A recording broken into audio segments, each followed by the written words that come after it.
Welcome back in. It's the PennLive Wrestling Podcast. Dustin Hawkinsmith here, joined on this edition by Hunter Wallace from Keystone Caliber. First time in a few weeks for you, Hunter. We're looking at some of the bigger surprises in the early part of the 2021-2022 season across District 3, AA and AAA. So we've got some names to know, I think about 9 in all, kind of share what they've done so far and maybe what it means in the scope of District 3 as we hit roughly the halfway point. We start thinking about the postseason a little bit. But Hunter, welcome back. Looking forward to hearing your thoughts on these guys.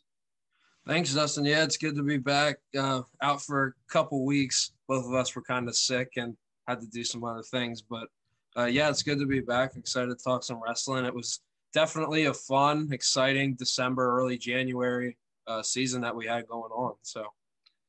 And, you know, you and I both have our stuff and we're in and out of the podcast lineup, just like guys are in and out of every lineup across the district now. Like, it's pretty wild how things are playing out and guys missing time and teams shutting down and all that. That's probably a different conversation for a different day, but let's focus on the good things right now and work our way up. This is kind of in weight order. You shared a few names. I shared a couple names and we put them together, starting with Travis Claussen, sophomore, 113 from Penn Manor. This kid was 7-7 last year. He's already doubled his win output. He's 14-2 now as a sophomore. He's up at 113 pounds. The losses came to a district champion in Susquehanna's Mason McClendon and a state medalist in Mifflin County's Nick Allison. Also a good win over Marco Tassi from Warwick. So pretty nice little resume that Travis is putting together. And you can clearly see some improvement from where he was as a 106 as a freshman to now where he is as a 113. And, you know, looking pretty good at that weight. And I would think probably a contender to hit the podium at districts and to reach the state tournament. Yeah, I agree.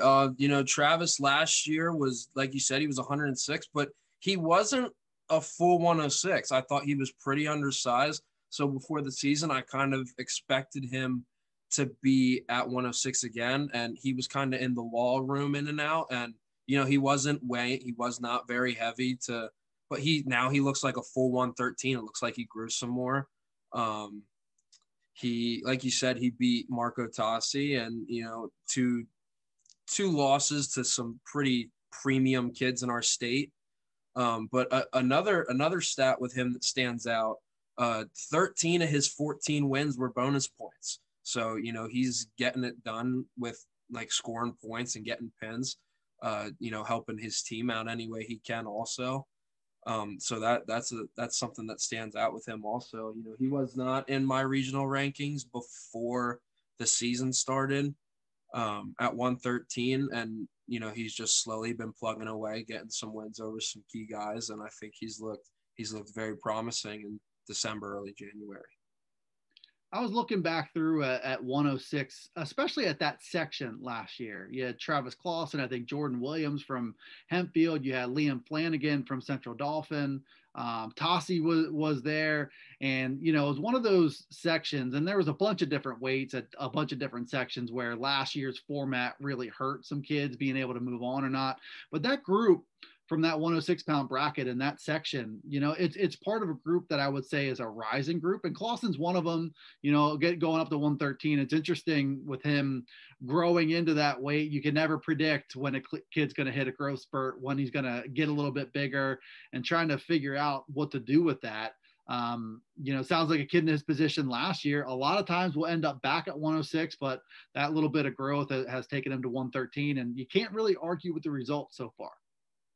Yeah, no, you definitely can't. And like you said, with that 106 bracket last year, like we talk about kids like Travis and Marco and Liam Flanagan and Jordan Williams and all those kids in there, and they kind of just like fell under the shadow a little bit postseason last year just because of the two guys that got to qualify in front of them in a state champion, Caden Williams, and a state fourth in Dominic Flatt. So like that's just that was a loaded section, especially when you get to look at it this year. Those kids get another, you know, go out at 106 or 113. And most of them I have them in like the state rankings in the top 20. So it's kind of cool to see now how that section looked last year and how all those kids are doing this year.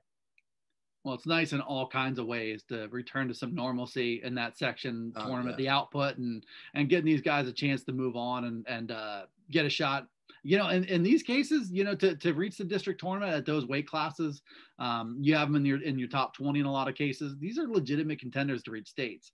How about Keaton Fisher from Conestoga Valley, the senior at 145? Big win over Reagan Lefevre this week. Also a good win over Caden Rouser from Waynesboro. His 2 losses so far to Cobin Carper, who we'll touch on a little bit, looks much improved from Boiling Springs, and Cale Markle from Saucon Valley. But Keaton Fisher has been one of the bigger surprises in that, I didn't know a whole lot about this kid, certainly before the season began, before the win over Caden Rouser. And then the win over Lefevre was a big time attention getter. Yeah, it definitely was. His wins, I mean, over Reagan, that one obviously stood out the most. But kind of other ones, like you said, he had a win over Caden Rouser. He also has 2 wins over Carter Davis from Central York, who looks very polished and very improved. He has a win over Mason Lashock, Line Mountain, who I have ranked pretty high in the state. And he has a win over Gino Serafani from Central Mountain, who is a regional qualifier. So he has some very good wins. And like you said, 2 losses to Cobin Carper of Boiling Springs and Cale Markle of Saucon Valley. 2 kids I have ranked top 5 in the state. But he looks very powerful. He looks very strong. He looks very comfortable at this weight class. He kind of has a confidence you can see when he wrestles that he didn't have before. I don't want to say he wasn't confident before, but you can tell like he thinks he's the best now. Like just the way that he wrestles, he thinks he can beat anybody. He just goes out and attacks is what I mean. And, like you said, he's 14-2. He's having a very good year. And Conestoga Valley, as a team also, they're looking pretty good, I think, too. So, yeah, he was definitely one to mention. In the process of trying to look at that 145-pound weight class and figure out, where guys are going to slot in rankings and stuff like that moving forward, he's a weight class wrecker right now in a really positive way. How about Devin Ponce from Biglerville? He's a junior at 126. He's 18-2 now. He was 14-6 last year. The pin over Brennan Schissler, I think, would be the moment for him, just like the win over Lefevre was for Keaton Fisher. 2 losses. One was Carl Schinderdecker at Trojan Wars. He fought back and he ended up, on the podium there with a lot of AAA teams, a lot of out-of-state teams. So a nice little start there for Devin in that Biglerville lineup, which I think, from top to bottom, a little bit of a pleasant surprise for the Canners. Yeah, Biglerville's putting out a pretty decent product as a team, especially, you don't have Levi Haynes who opted out. So you didn't really know who in that lineup was really going to make a splash. And, Devin's been a pleasant surprise. Like you said, he's 18-2, big win over Brennan Schissler, who was a state blood rounder last year, or super regional blood rounder, whatever you want to call it. He has 12 pins. It looks like he's been pinning a lot of kids. I actually haven't gotten to watch him wrestle yet, but I'm very excited to get to watch him wrestle because, he's putting some results out that are, have some very positive outcomes. Yeah, and kind of emerged from relative obscurity now, making a big year 3 leap, going from a sophomore to a junior. How about Ethan Miller too? This is a kid. I'm curious your thoughts on him because, and I don't know what his intentions are too. And by that, I mean, we've seen it at both 215 and 285. My suspicion is we'll see him at 285 for the postseason, but he was a 3rd placer at Top Hat to start the year. He was a 3rd placer at King of the Mountain the week after that. He's got wins over Hunter Bisking from Dallastown, Logan Herbst from Spring Grove, Robert Utz from Southwestern, at both of those weight classes. So I think, if he does land at 285, he's one of probably few guys that I would give a shot to crack that Leighton Schmick, Trevor Gallagher 1-2 punch at that weight class. So he'll be an interesting guy to watch, long and lean, and could pose a problem. But you're looking at 2 guys at that 285 weight class, if he does go there, who are pretty legit heavyweights. Yeah, Ethan is the definition. He's a beast, man. He, when you have a kid that can wrestle 215 and then bump up and wrestle kids, not only wrestle heavyweights, but wrestle full heavyweights that are all of 285 and win against good ones. Central York, they're looking pretty good as a team, and to have a kid like that you can plug in at some different weights up top, that's huge right now. But yeah, Ethan looks very strong, like he's wrestling up in weight when he wrestles heavyweight.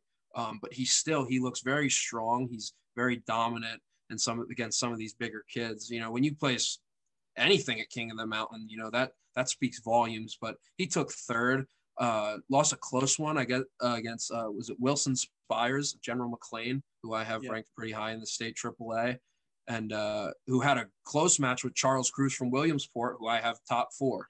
So he's right there in that mix right now for me at heavyweight. Obviously at heavyweight you can go anyway, but with a kid with that length and that strength, and he's just such an athlete. He's going to win a lot. He's going to continue to win. And like you said, I'm not sure if Coach Albright's plan for him is to stay at heavyweight or to go to 215. But regardless of where he ends up, I think he's going to make some noise at either weight class.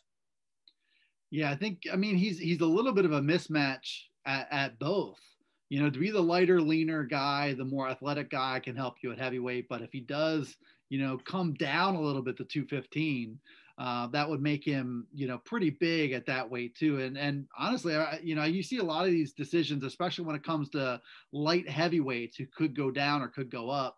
You see those sometimes come down to the wire a little bit, and trying to figure out where he feels the best and what the competition is like. They might not even have that determination made at this point in time, but he's definitely shown, that even though he's been undersized, to your point, if you've shown to this point that you can hang with legitimate 285 guys, that's got to influence your decision one way or the other, to have a little bit of evidence that suggests you can hang with district caliber 285 guys. Oh yeah, it has to. Like I said, being that athletic at heavyweight is such an advantage. And when you know how to wrestle and you're strong and you're long, like it's just everything. He's an all-around kind of heavyweight. So, how about I wanted to look at the freshman here. This was a guy you mentioned from Schuylkill Valley, Ian Vitallo. Wrestling 132, he's 12-3, and the thing that really jumps out to me about him is the number of quality matches he's gotten, even the ones that he's lost. So you look at Scott Johnson, the state runner-up from Muncie, Connor Nicholas from Saucon Valley,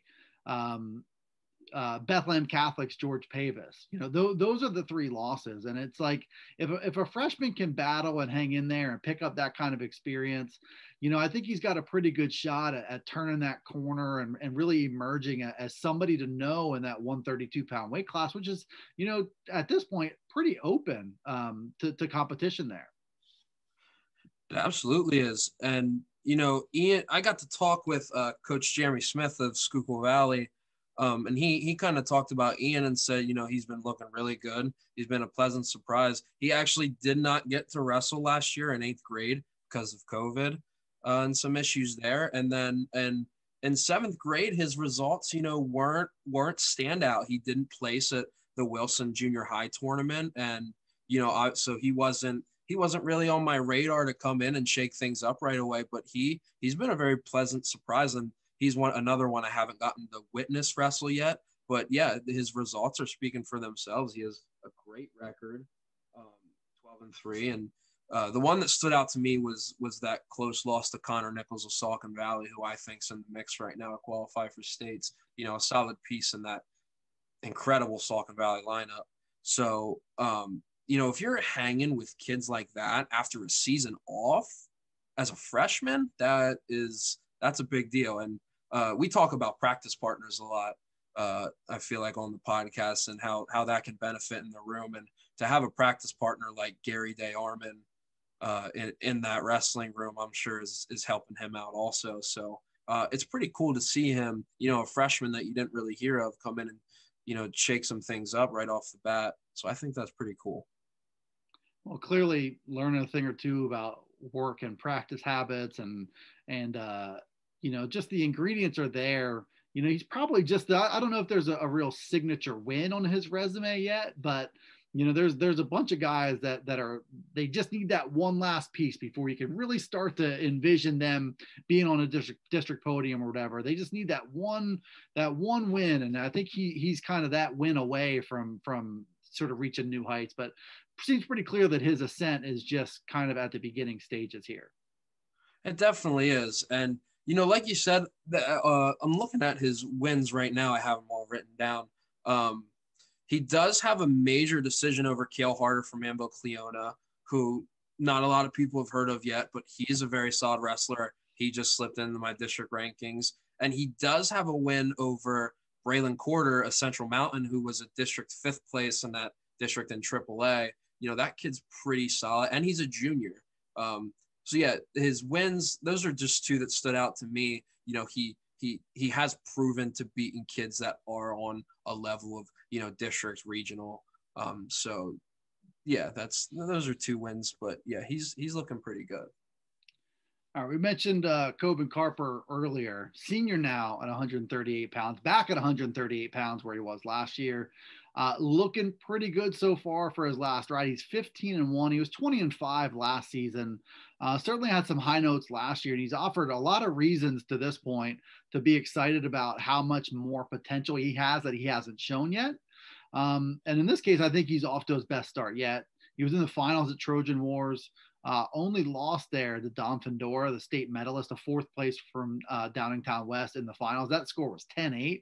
Wrestled up at 145. He beat Tucker Seidel from West Perry. He beat Keaton Fisher at 145 pounds at the Carlisle Holiday Classic. So a couple nice wins there, up in weight. I think with Cobin, you see the upside, you see the potential. It's starting to hit the mat a little bit. The last piece for him will now be to peak in the postseason.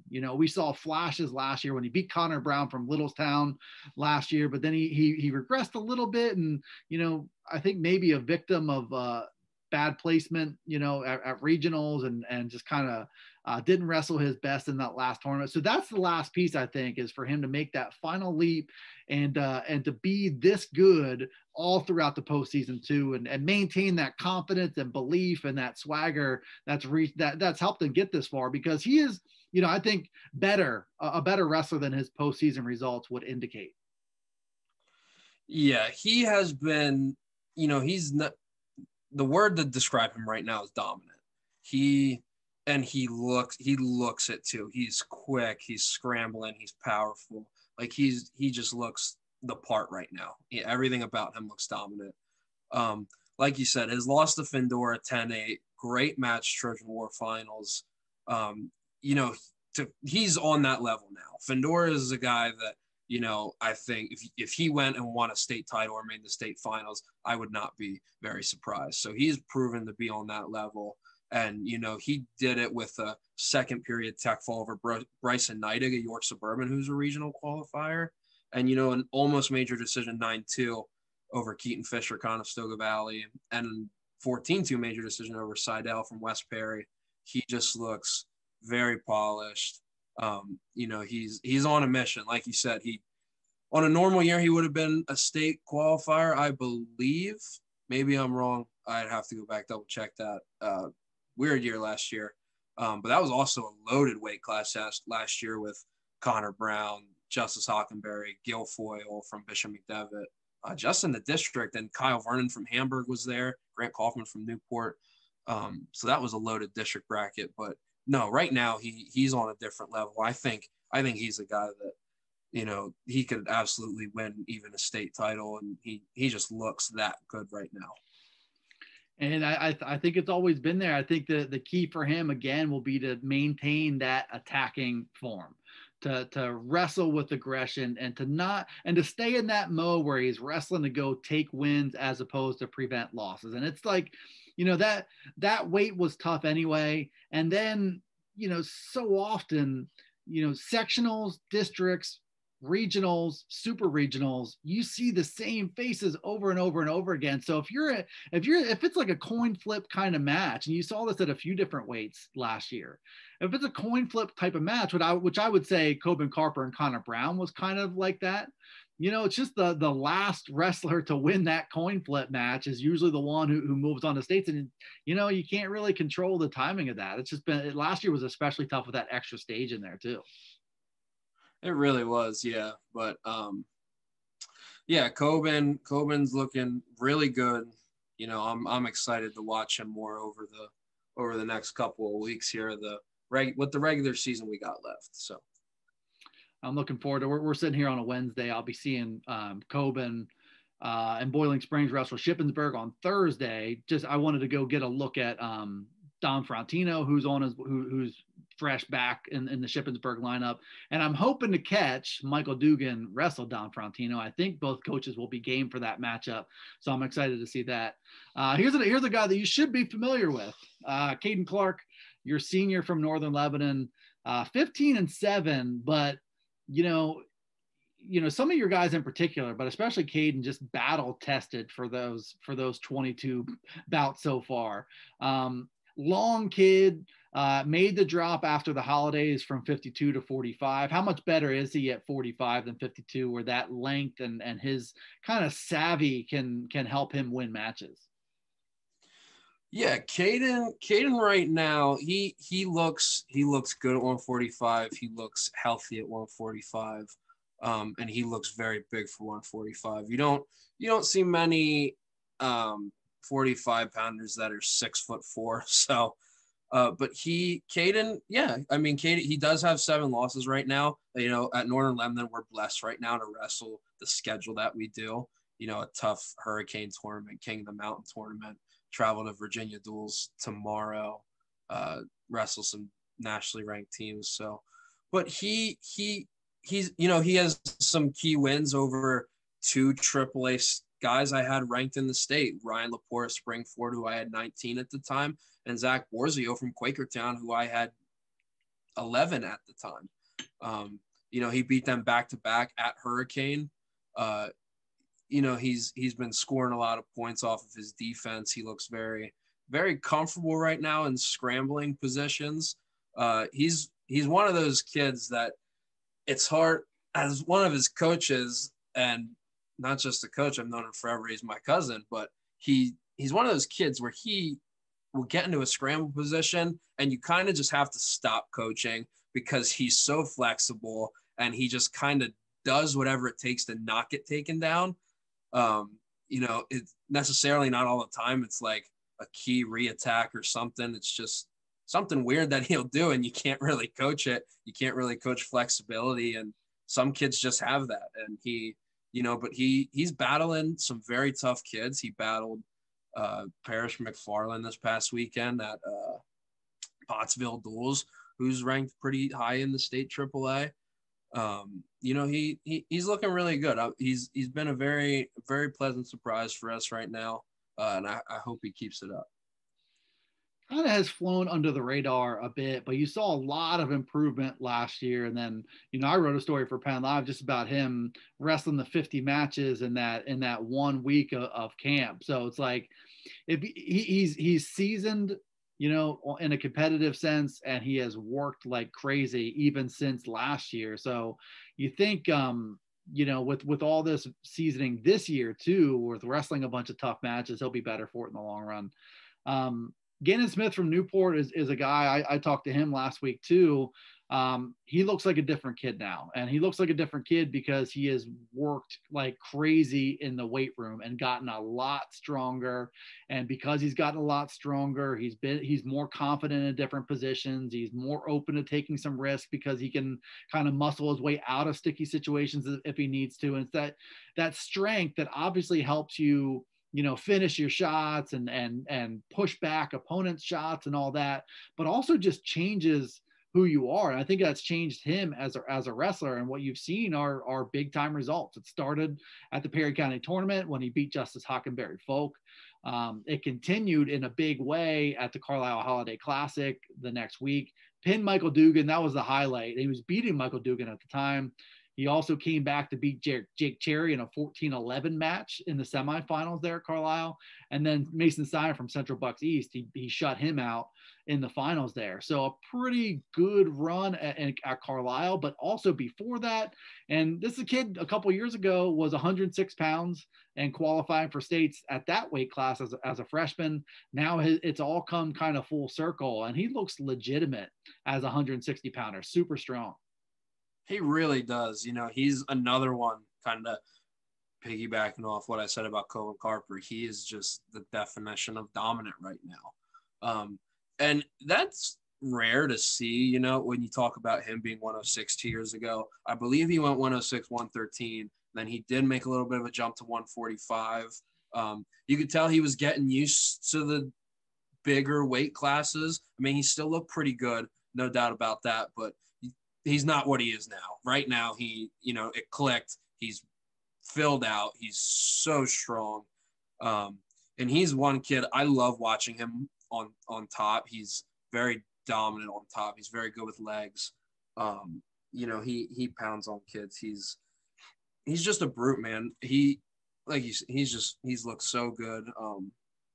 I don't know who they have coming up, maybe that he will get to wrestle. I mean, Team Districts is coming up pretty shortly, so I'm sure he'll hit some of those guys again, like Justice or Michael Dugan, someone along those lines, maybe one of the kids from McDevitt. So we'll get to see that. But yeah, I mean, there's not too much to say about him. Like you already said about his Carlisle tournament, was one of the best performances I've seen this year out of a District 3 kid. Looks very good right now. Definite contender. I mean, he said his goal is to win states. I mean, crazier things have happened, I'm sure, with the way that his form looks at this point. One more name to throw out there who kind of the same category as Ganon Smith, where it's not like you had doubts about how good he was, but Jagger Gray from Trinity as a junior at 172. Remember, he wrestled 189 last year, wasn't fully comfortable at that weight, probably didn't belong at that weight in a perfect world. So now he's down at 172, where he looks very strong. He beat Garrett Garcia of Southern Columbia in the finals at Trojan Wars a couple weeks ago. He beat Kevin Oliveria from Manheim Township, super athletic kid, beat him in a tiebreaker. I think 4-3 was the final score.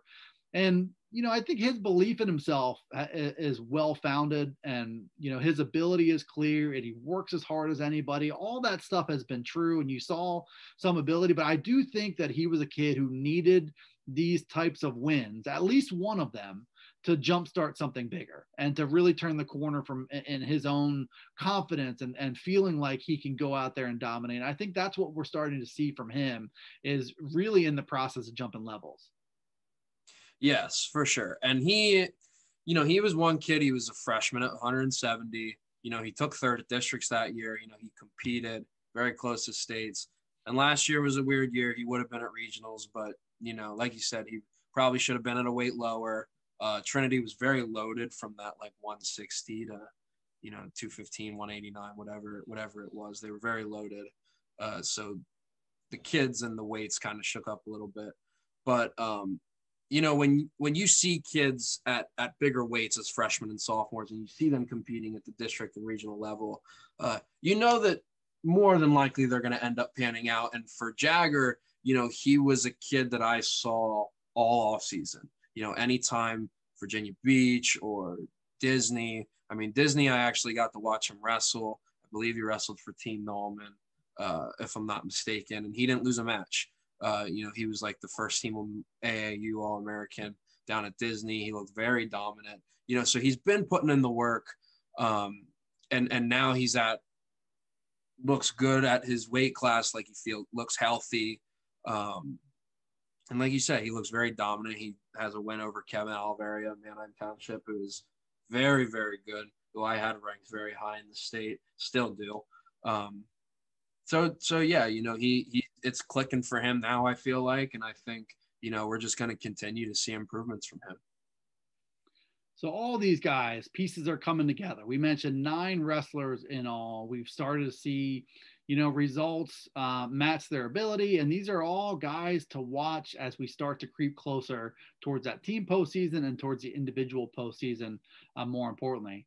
Hunter Wallace from Keystone Caliber will be joining us here. I think in a week or two, we'll shift from individuals, which we've done so far, before the season and now, into maybe looking at the District 3 team field, because you got some interesting dynamics on both sides. You've got pretty wide open race in AAA. You've got, your McDevitt, Boiling Springs, West Perry trifecta. You got you guys in the mix, Northern Lebanon, Newport trying to bring a young lineup along and to try to get that experience and try to make a little bit of noise there too. So it should be a fun race.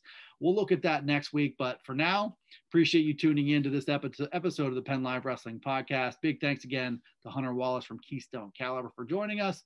If you haven't done so already, make sure you subscribe and download all episodes on Spotify, Apple Music, or iHeartRadio. And we'll see you next time on the PennLive Wrestling Podcast.